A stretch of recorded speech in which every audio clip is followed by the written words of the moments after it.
Shaolin, now all I touch, I am a master here. This Peter Abrams, author, TED talker, and musician. Yeah. Yeah. What's your Obviously introduction you usually get when you have to try and?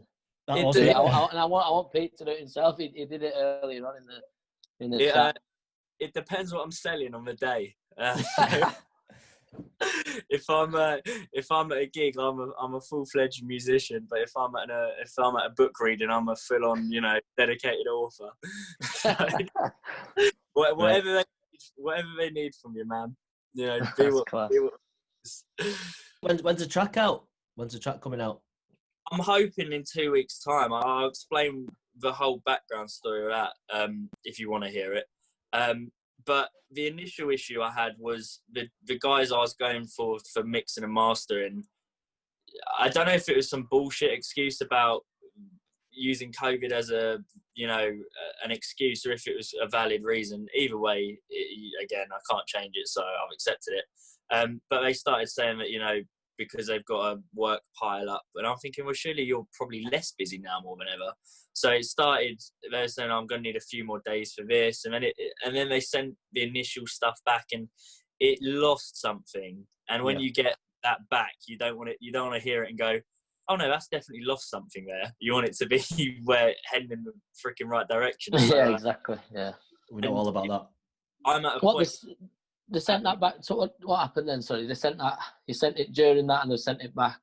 Well, they sent a rough mix over after saying they're going to need more time. It just was so far off what I need it to be. And as annoying as that is, I'm at a point with this at the minute where I've made an initial foundation, but it's not at the point where, I'm not going to kid myself and go, there's loads of people relying and waiting for this to come out.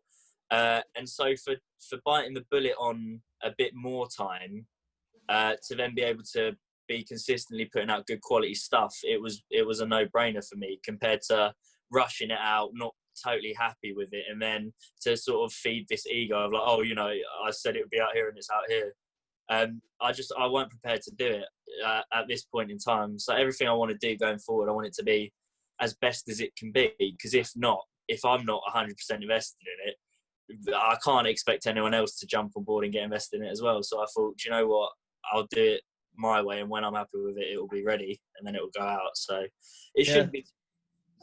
Again, it's starting to sound more where it needs to be. So hopefully within 2 weeks it should be out everywhere. But the lyric videos we finished, and I'm really happy with that. It's much the sort of vibe I want. So no, it's frustrating, but again, it's part of this process. I'm learning as I'm going. Doing it all you have these things. I'm sure you guys all know that. Yeah, there's no real rush either at the minute. Like, as well, you kind of, I don't think you should be too worried. I don't know if you are. I don't think you are. You don't sound it, but it's like, I think you've got time anyway on your side now at the minute, which is good. And it's weighing that balance out of like, Kevin on Facebook really wants to hear it, but at the same time, Kevin on Facebook don't give a shit a week later. Gonna listen. So exactly. It's like it's similar. I think we've mentioned this previously on an Instagram chat around the process, and that's kind of what we did, kind of without thinking about it. Went into spending a long time, like you said. It'd be ready when it's ready, and you can take your time with it when you're happy with it and fully invested in it. And I think we kind of consciously but subconsciously did that in our approach, where we just made sure we went in to write the material for as long as we could, to as best we could, until we was happy. And then we were coming out, and then we were halfway through that process. I think we realised what's the rush, because sometimes we'd think, should we put some out, or should we do something? And we just sat back and went, actually, what is the rush? No one knows that we're going to be bringing this out. This is for us to bring out when we're ready. So it's removing that pressure, which I think is a stigma attached to quite a few things, but I think in particular releasing music. That's really cool. When you first mentioned that you took all this time to really delve into where you wanted to go, that really struck a chord with me. And you do, I think, between a mixture of like the passion and the desire to get it out and start building something, mixed with, G Baby, whatever their name is, 17-year-old rappers blown up overnight. You go, 20s. We're never gonna. You start. It is. You can't help but look at that. You're absolutely right, though. People are only gonna want to connect with it once it's there, and when it's something which is, like I said, as good as it can be. If it's not that, I think you've got to. Otherwise, you're shooting yourself in the foot. But Exactly. you do. Difficult, especially, oh my god, I'm sure you get it as like you scroll down any social media, every other ad is like new release. You go to upload to Spotify and it's like, 20,000 songs are uploaded a day. You're like, fucking hell. Competition is mad. And I need to get my shit together. But I guess you don't, and I think removing that pressure helps the creative process to a degree. And I think when we've probably brought music out in different outfits before, you've got a tune, you go and record it and it comes out, and you're kind of like a year or two later, you're like, that's not what I wanted, and it kind of disintegrated. But I think with these tunes, because we give it that time, and personally I think probably for the rest of us it's the longest amount of time we're writing music before recording it and doing it this lengthy process, them songs aren't dying of AIDS like they probably would if you did rush to release, or not necessarily rush to release. It's okay to release once you've got that machine going, but whilst you're building that machine and whilst you're building that sound, I guess, which is what I've spoke to you about, is you wanting to build that sound and learn as you're going, and that's exactly kind of what we did, massively struck a chord with me when you told me that. Because Pete, music's quite new to you then, isn't it? Like, yeah, I mean, like without bullshitting you, yeah, basically. I mean, it's always been something that I've loved and have fucked around with, but not to like an actual, and now let's progress this into something serious. The short version of a long story would be, after all the stuff I initially started, I ended up doing some comedy gigs and ended up doing like musical comedy, aka like Bo Burnham style. So it's always something that I've had there. And as things just progressed and moved on, I thought, I've got like a little niche world here, which I'm quite I'm in there now. I'm part of that, which is fantastic, but reaches only a certain amount of people who stumble into that. Whereas music, something I love, always had around me, is obviously the thing which probably connects people more than anything else in the world. If I could somehow build something within that to any sort of degree, then it's probably worth doing. And then it's like, oh well, you've got to learn how to write, produce, sing, play, and you go, I'll fucking learn that gradually. But you'll get enough from. I'm still learning me 25 years later, mate, or whatever. Well, that's it. That's the attitude I approach with. Is like, well, I'm never gonna master it, am I? So I might as well just start and see how far you can run with it. And if there's one thing I've learned, it's that you might as well just go for it, man, because it's funny. I always say the story. Oh, am I back? Yes. Swap places.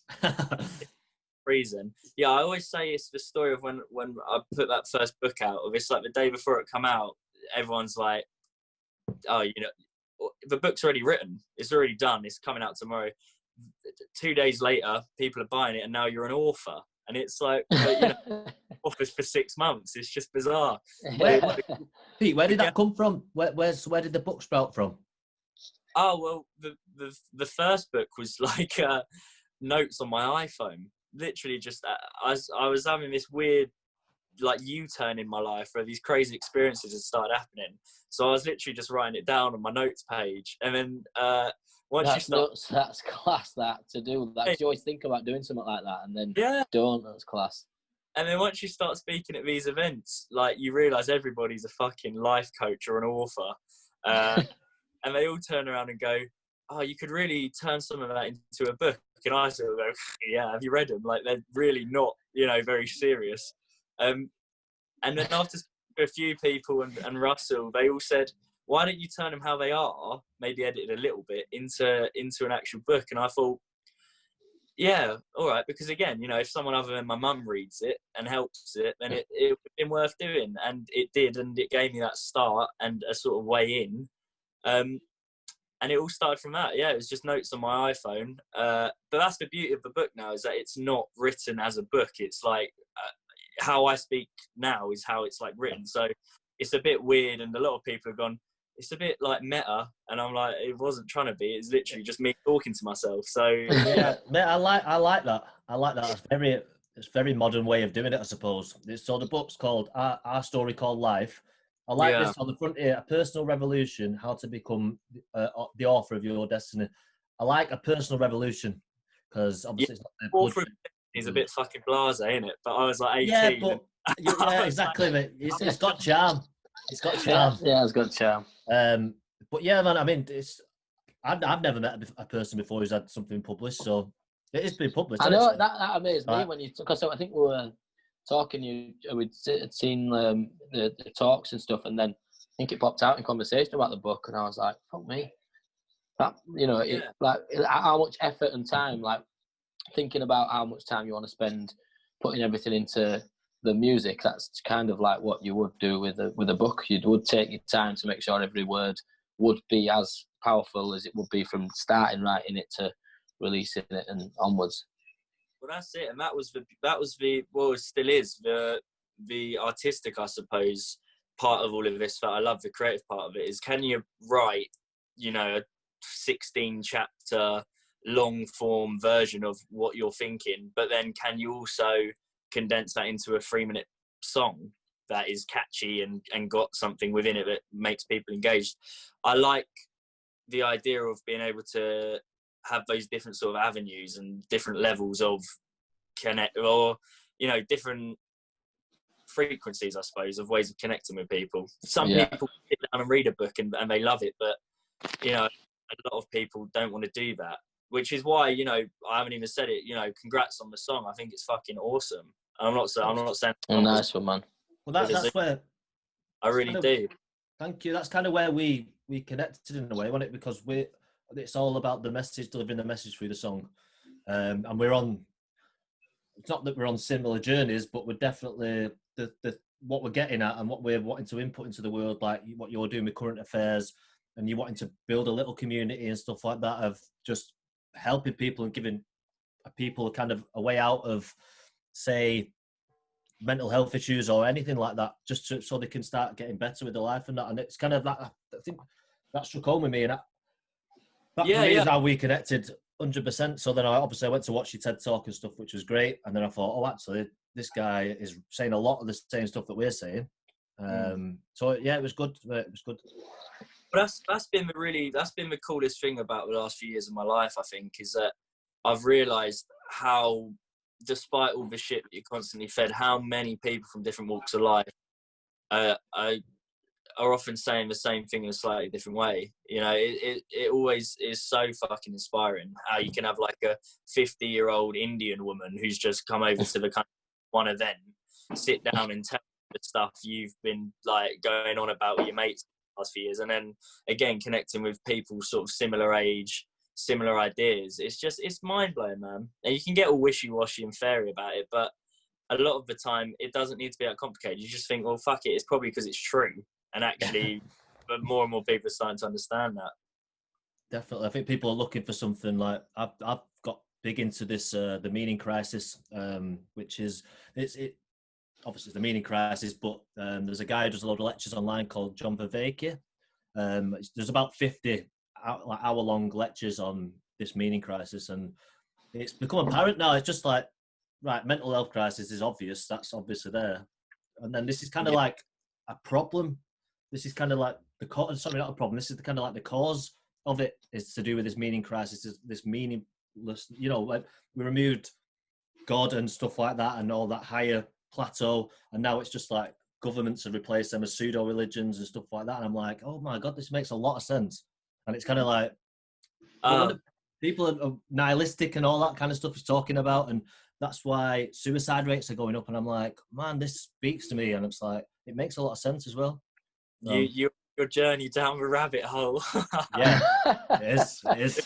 Sid loves a rabbit hole. He will go down any rabbit hole. You don't even have to invite him down. He's just coming down your rabbit hole, whether you like it or not. Definitely. Next call, you'll be telling me about lizard people and how the Asian. That's next. Class. That is next. Yeah. Like people's toenails are longer in Bulgaria. Oh, I know that actually. Mate. I know that. I know that. Mate, it's crazy, and so much of it is bullshit, and so much of it is true. But it's just like, oh god, it'd be all right if like Matrix style, you could uncover the answer, but then you get the answers, and then there's some crazy man at a festival telling you like that's all true, but you know women shouldn't be allowed jobs. And you go, oh my god, no. It was so close. It's stupid. We're all crazy. Yeah, we are all crazy. It's nice. Yeah. It's good though. It's good. We're fascinated. But yeah. So yeah. What else have we got here? I think it was the. Sorry, Sid, I interrupted you then. No, you go for it, mate. Jump in. When we said that when you were touching on there before, Pete, don't let me forget now. I've got a tendency of starting something, forgetting it. But I think you were talking about the journey that you've been on, trying to transcend, your message and your words and that sort of feeling and understanding and thought process through in a different way, which is you obviously chose music to do that, which, like you said before, that's something that resonates with you and something that resonates obviously with the world and globally. What's like I don't know, does that affect the other side of it, and does that take it away from your other passion of going out and talking, or will you be able to happily, which you want to do both and continue to do both, which you're obviously more than capable of doing? Like, yeah, no, I see what you're saying. It's a good point. I mean, obviously, if one absolutely took over the other, and there's so many opportunities in one, it would probably have to, you'd venture into that. But I actually probably disagree with myself when you think about it, because I think everybody wants to be a lot of different things and try a lot of different things. And I think a lot of people do that anyway. It's just not with things they enjoy. They're just doing a lot of different things that they probably Yeah, man. Absolutely.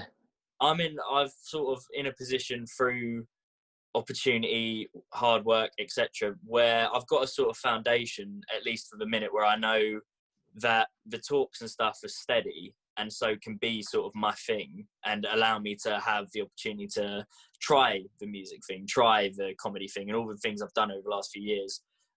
So yeah, I try and balance them as best as I could.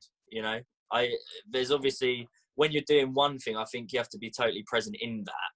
So it does take discipline / practice to be able to balance all the different spinning plates. But exactly, yeah. The thing is, for me, it's either you balance all those different spinning plates, or you get one, and that's the one you have. And I'd much prefer the challenge of trying to spin them, And how much does that resonate with us and what we've said to Ryan and Sid about wanting to have an umbrella of things? Which I'm glad you said that, because if you'd have turned around and said to me a question, actually, I'm just going to choose to do this now, no else, it'd have ruined this part.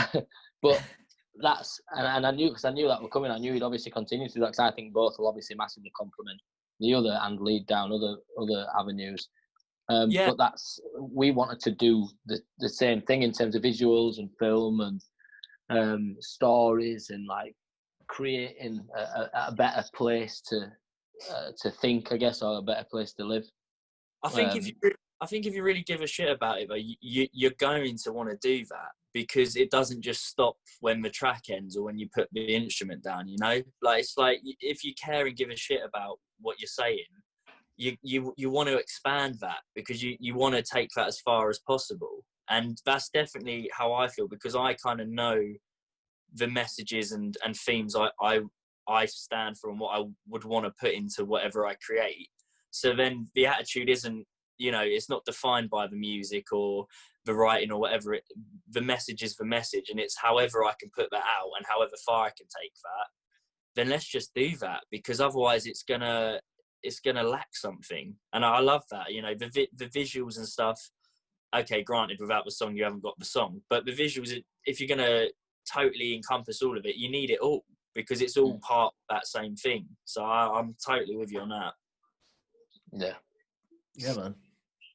It's nice that I could take a big deep breath after a nice conversation. It's like having a bite of a sandwich and letting it digest and just breathing out. Nice. I heard that. I heard you, Gash. But I can't ignore Ryan's face in top corner. I'm not going to ignore it any longer. It looks pleased. It looks happy. It looks also... Ryan, you look like you're enjoying yourself a bit. you to be happy listening to us ramble about. He probably knows all his answers. I bet Ryan's was 100%. leave a Zoom call. Ryan's just like, yeah, I fucking know this shit. No, not at all. It's nice to hear like-minded people talk. Well, you're going to join the band? Say that the best teachers are the best listeners, and I never shut the fuck up, so I should probably. That's great. What a saying. So what with your Pete? I wanted to ask you about your TED Talk and stuff, if you don't mind. Yeah. How did that come about? Oh, mate! Again, just this is what I'm saying. Like the thing I've learned is just you're none of it. You're just it's so cliche because you're just you, but you really just are. And then through opportunity, you start becoming these different labels. I did this podcast interview and they was like, oh, say what you are, and I'm going, oh well, you know, I'm this author speaking, and I just went, I'm not, am I? I'm locked in my house. We're all the same thing. Labels can't define us no more. No, the TED Talk came about from I was speaking at like there's loads of wellbeing festivals throughout the year, basically, all across the world and in the UK a lot. And there was one called Mind, Body, Spirit, which is kind of like the Glastonbury of wellbeing festivals. It's the most, probably not the Glastonbury, probably the Reading, sort of the most popular, not the longest, but you know, blah, blah, blah. And I was speaking at that, and I kind of blagged my way onto that. So that was a treat in itself. But someone there basically approached me after my talk because I just sort of went off on a tangent and started rambling a load of shit, totally off topic of what I said I was talking about. And this woman ended up coming up to me and just saying, oh, here's my email, you know, tell me more events, whatever.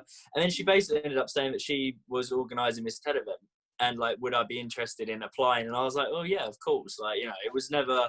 Something like that was amazing because I like, you know, that's serious shit. You get that logo, you know, people are going to want to book you. So no, but I wanted to do it. And she sort of sat down, and when you do these things, you have to have a meeting with them because it's, you know, their reputation, blah, blah, blah. And you got to present your ideas of what you're going to speak on and whatnot. And she was like, you know, so what we're thinking, the book title would be a really nice title / you know, there's something within that maybe. And I was like, yeah, you know, at the end of the day, if I can only do this by talking about the book, then I'll do that. What I'd really like to do is sort of like an improvised TED Talk. And she kind of looked at me and was like, that's not really how these things are done. And I was like, yeah, but you know, that's kind of what I'd like to do, because my attitude is that life isn't this perfectly rehearsed line for line exceptional talk. It's kind of like, you think you know stuff, a big thing happens, you just kind of react to it, you know? And so it kind of ended up developing. I kind of explained it and they went, yeah, okay, we'll give you the chance and the green light. And so then on the day I sort of showed up and started speaking, was a little bit nervous, looked out into the crowd, and there was some woman on her phone, just scrolling while I was doing my talk. And it just made me laugh. And then I just sort of settled into it and started going on about, and basically ended up saying that, being an expert's great, and we should all try and educate ourselves and become as expert as we like. But if the price of becoming an expert is the loss of sincerity and the ability to actually live an authentic life, it's not worth it, because that should be the fundamental of everything. And that got a really cool response. That is a cool statement. I'll just stop you right there and say that I've not heard that put like that before, so I'm going to celebrate that. On a relentless energy drink. They're fucking awful, but I haven't had one for years. But yeah, so it ended up sort of rambling into that avenue, and I was really happy with it, because I thought, you know, I've got enough platforms and enough events where I can do the serious meaning of the universe shit, but what would be cool is to do something a lot more simple and just say, well, we can colonize Mars at some point, that's great, but you know, let's be able to actually look each other in the fucking eyes and be like, oh my god, are you all right? No? Oh, can I help? Well, yeah, man, that's great. I it was, I watched it, mate, and it was like you were freestyling in a way, and it was Yeah. good to watch it, because I like it when you don't know where someone's going to go, and it doesn't seem structured, and it's kind of like figuring out as you go along. I can't be saying all of this knowing it word for word. It would just be absolute bollocks. It would just be like, the biggest lie. So I just absolutely went for it in the moment and was happy with results. The best bit was afterwards. I went to Subway because I hadn't eaten, and there I am on cloud 9, ego through the roof, and the woman goes, before asking me what bread I want, oh, so what have you been up today then? And I was like, oh, well, I've just done a TED talk. And she was like, oh, what's that? And I was just like, see you later. take yourself out your head, you arsehole. So it was good. That's good. You should always have her around. Yeah, I know. Definitely. She'd be amazing. But yeah, it was great. And again, it was just, since then, it's been easier to get booked in schools and colleges and stuff. It's been a massive, again, sort of step up. But like I say, one day you're not a TED speaker and then you are. It's just bullshit. Not that it takes away from the achievement, because it's a great achievement, but it shouldn't be the thing that when you're going to sleep at night defines you. Yeah. You're right. You should definitely be proud. Definitely be proud of that. Like, it's mint. It's absolutely class. We've been watching him for ages, haven't we? Yeah, and what happens then, like you said, then is that like when you do a TED talk, it's kind of just off the cuff and they come up and see you and ask you to do it, or is TED talk an application process, or is it a scout like that? You just said from that festival, yeah, you got picked up at that festival. I think I know how you got picked up, but I mean for TED talks in general, like I think you can apply to certain ones. I'd imagine if you follow them on all the socials or whatever, they probably announce an application, but I imagine they get it's probably like, one of these reality X Factor shows. It's like everyone can apply. Everyone wants to do one, yeah. Who's gonna work for thing? But it was hilarious because like on the day you've got like, these like middle-aged expert women professors talking about how agriculture is going to change economics in middle Africa, and then I'm going like, Peter Abrams, the meaning of life made up on the spot. It's just like yeah, man. Just like obviously I don't just want to talk about this, mate, because I want to talk about your music as well and stuff, but do you get many opportunities out of that now? Do you get people coming up to you? Yeah. Again though, it's like it depends. I mean, you speak to some like coaches or whatever, and they're telling you, oh, if you've done a TED talk, you could be charging like $3,000 a talk. And I go, what? Oh my God, I'm not making enough money from all of this shit. And so there comes a flip side of like, you get access to these sort of contacts who are now trying to make you some like Tony Robbins B-Tech knockoff bullshit. But from it, yeah, I mean, schools and colleges love it because it's like a blue tick in the speaking world, It's like, oh, look, he is valid, And that's great. Like I say, if it gets me the opportunity to speak to more young people / when I say to events, I'd like to speak, and they go, oh, look at that little thing. Yeah, no, we'd love to have you. Then, yeah, great, 100%. So, yeah, no, I'd be lying if I said it hasn't helped massively. Yeah, that's good. That's good. So what's, so obviously you've got your music coming out. What's next really in the future? Another book? Or are you just going to see how it goes? Or is the plans for anything new, writing-wise and stuff? I mean, the last book came out 3 years ago, so next year it'll be 4 years. So the plan is to sort of do like a follow-up 4 years on, and it timed really well at the time because the book actually released sort of around the time Trump got elected and like a lot of things, that sort of time period. So sort of 4 years on feels like the right time to do a follow-up, creatively, and also for the logistics of people wanting to buy it and stuff. So yeah, I'm going to do like a part 2, I suppose, on that. I'd like to do a short story on David Bowie and sort of our generation's effects felt from his work in his life, because I'm a big Bowie fan / I just find him fascinating, so I'd like to do that. Got the tattoo, haven't you? Got the tattoo. Yeah. Lad insane. Yeah, on this side, yeah. I was going to ask about that. What was that one? Is what? I just basically just went, I was going to ask you about that what? I literally just talked completely rich. I was going to ask you what that tattoo was. Yeah, well, I've got Bowie and Hunter on my arms, and I can't believe you guys know. Well, I can believe you guys know who Ian Hunter are because you're educated people. But Not the Hoople, mate. I'm not the Hoople. yeah, yeah.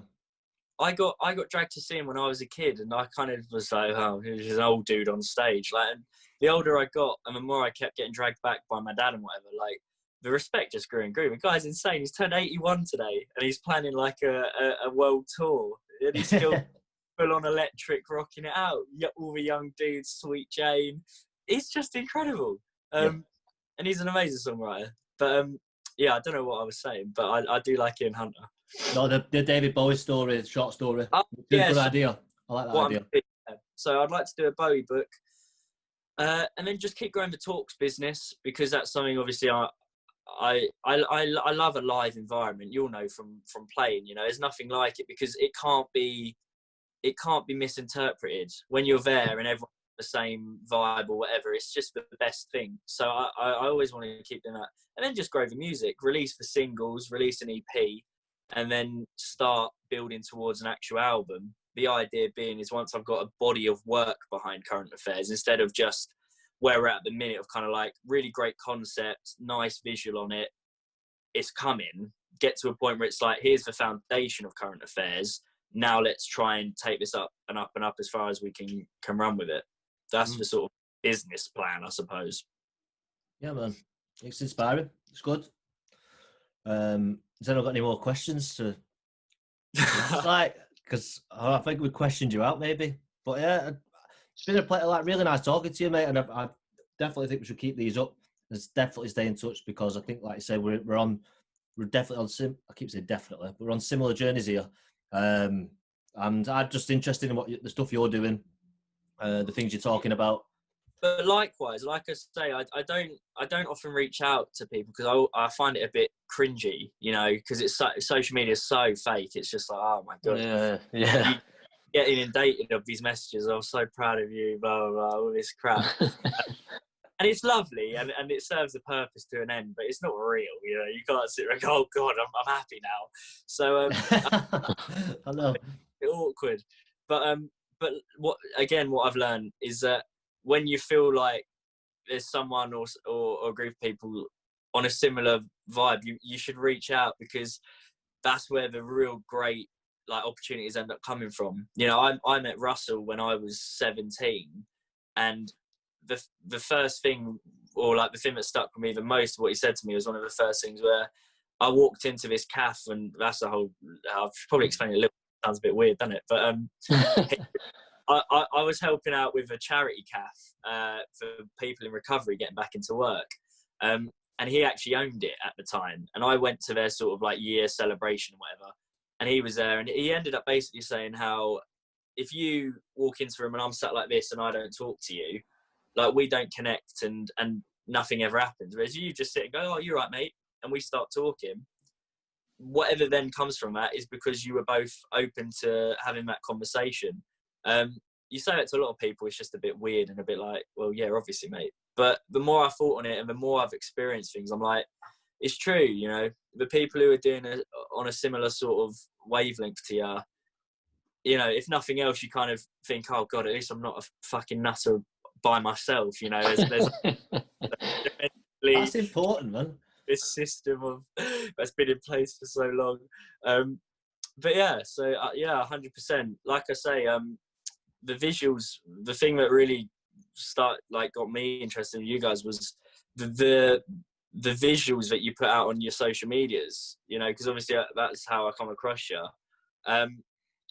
Just really cool, really up my sort of street, and the kind of thing that I would like to do in my way, sort of thing, you know, creating like a mystery but really sort of like personal to people, but it's still with this sort of mystery and not putting too much of an identity on it and defining it, letting other people interpret. I find that really much. Mate, that's the one. I know. How nice film. is that? How nice is that to hear, though? Do you know what I mean? Because we had that idea, and we put a lot of effort into the socials and how it looked and stuff. So to hear you, that's your own take, and that's how you come across as to speak to and stuff is. With the sorry, with the just before the you said like an important point there, where you said you let the audience kind of fill in the gaps and stuff like that. But that's from film. That's come from film, because you told it in film through script writing and stuff. The show don't tell, because the minute you start giving everything to the audience, you're treating them like they're stupid. So it's like making them basically think for themselves. So then they're involved and stuff. So it's clever and it works, and it creates that community, like you said.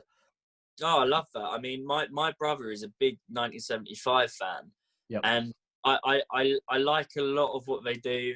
I get lost on some of it, but I find it phenomenal how they've managed to turn a rectangle into their logo. It's just like, you know, there's a whole generation of people who see a fucking shape and associate that with a band. That's shit, man, you know. But it's because through the aesthetic or whatever they do, they leave it open enough that for people then latch on and fill in that gap. So yeah, I see what you're saying with films. I find that, I mean, it probably goes over a lot of people's heads, doesn't it? You put in all this effort and 100%. You put out an Instagram post which has got like enough depth to it to be like its own short story, only for, you know, Gabby Brooks to like it and go, nice one, lads. And you go, oh God. But I think that's the commitment, you know, to really build something maybe not huge or maybe not easy fast food turnaround overnight, but to really gradually build something detailed. You need to have it in every area. That level of commitment and dedication was one of the first things I definitely picked out from all of it. Was it's like you thought it all through, but then, you know, after hearing you spent however long deciding what you want to do, it makes sense because you obviously had the time to work out exactly how you're going to go about it, which is great. Like I say, it's easy to get, well, not easy, I, you know, definitely applaud everyone who manages it, but being able to get 1 million people to listen to your song once is great, but it's like, it's fleeting. Being able to get 100,000 people to listen to all your songs, that's a real cool thing, you know. That's definitely where my attitude is different. No, that's great. It's a nice shift. It's good. But yeah, no, thanks very much for talking to us anyway, mate. I really appreciate that. Yeah, no, thanks. Yeah. Let's do it again soon. I would absolutely love to. You know, again, congratulations. The response looks awesome. Obviously, I know we all put out on socials, all the, you know, but it looks. It's a. What I was going to say was I assumed the production would be good, but lyrically, it's fucking really, you know, I mean, catchy. But I love the lyrics when it goes love, peace, anarchy, LOA. That was a bit where I was like, okay, oh yeah, liking it. Yeah, yeah, congrats. You can definitely come again, Pete. Come again. I thought we'd end on a nice bit of brown nose. I love that. I was gonna jump straight back into that and get a few more minutes out of that. When I realised you were doing the outro, I was like, "Fucking hell, give me a bit more of that. Come on, let's release some crap. Need a bit more of that." We've been asking you questions all this time. You're asking. But yeah, mate, as soon as you get that track as well, send it over because I can't wait to hear it. The video, yeah, 100%. And we'll get it shared on ours and stuff, mate, for you. And then hopefully at some point we can fucking, you know, start gigging again and have that chat and imagine do something actually real and not on a little box on your screen. That'd be nice. This is it now for years. Yeah, Screens. How do you feel about virtual gigs? I don't know, man. I don't know how I feel about it because it's good and that, but then I suppose it's good when you used to see one when it wasn't all the time. You were like, oh yeah, that's quite a nice acoustic set. But now acoustic sets have just become what you do on a weekend, basically, I guess, in pubs with. I'm reluctant to start doing it because I think you just get drowned out with noise, and sometimes less is more in a way, you know. We were talking on here about. I think Tommy G was mentioning it. One of the like actual gigs are going to become virtual and that going in and stuff like that. But the end, that whole energy between the crowd and the band and stuff, or you can't recreate that. And that's what doing a gig is about. And like you said, with the audience there and the energy in the room and stuff like that, that's what it's all about. Especially with this sort of style of music, it'll never be lost. It's been the most powerful thing for, you know, arguably centuries, and it will always be, because it's an event as of itself, But I do love how you can have you guys spending 3 years dedicating yourself to mastering the art of how to build this band, and then Travis Scott goes on Fortnite and gets more viewers on that one event for 6 minutes than his whole US tour would have been. It's just like you just go, oh fuck. It's mad. It is mad. Never keep up with it. It's But you don't have crazy. to, I often sometimes put myself under the illusion of like, unless I'm absolutely up to date with the latest tech and making music videos with artificial intelligence, we're going to fall behind. It's like, bro, you've got a song out, relax, just focus on the next one. Yeah, that's the right attitude, man. That's the right attitude. Control it. All right, but yeah. Well, nice one. Nice one. Thanks very much, Ron. Thanks for. I don't think we're going to leave here tonight. I think we said goodbye about 19 times here, but then we keep going on. Good sign. It's a good sign. It is. It's a good sign. We're gonna go. Yeah, see you later. Oh, but what about? Yeah. What about it? It is. I don't even know how to fucking fix. That's why you can't get out. That's exactly what's happening. We're going in a whirlwind of awkward outros. This is what's happening. It's exactly what's fucking happening. And if someone doesn't take control here now, we've fucked it. Great, but the host has got to leave. As soon as Ryan leaves, we're done, aren't we? As soon as it is. I could at least press stop recording. I was going to say that. I was going to say, as soon as that thing goes off, then. It's getting pressed in 3, 2, 1.